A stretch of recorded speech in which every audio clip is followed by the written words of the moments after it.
Alright, so this is the Kangen Water ionizer, and it gets installed on top of the counter.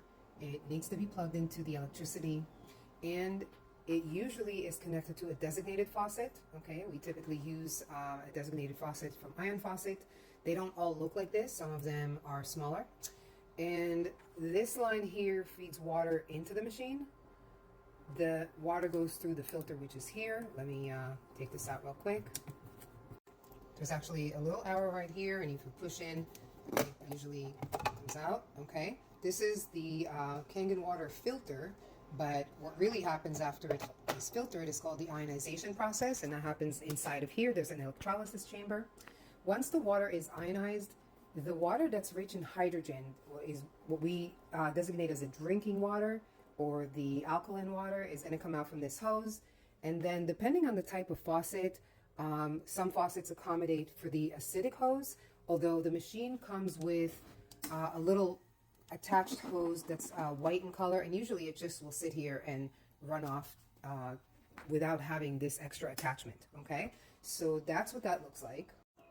Now, prior to the water being ionized, we typically recommend a pre-filter unless the house already has a whole house filter, and that's going to get installed underneath. Now, in some homes, we only need 2.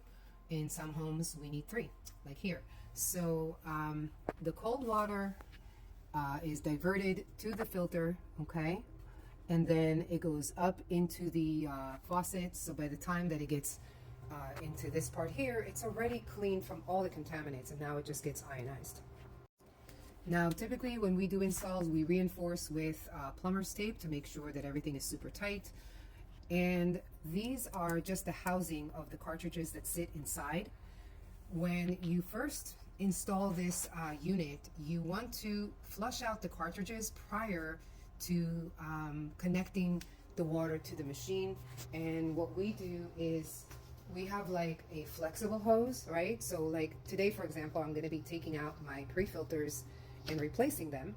And so I'm going to disconnect this hose that feeds water into my machine, and I'm going to connect this flexible hose so I can just flush out the cartridges, because these cartridges really need to be flushed out for like 5 minutes each separately, and it's best not to let that water to go through the ionizer.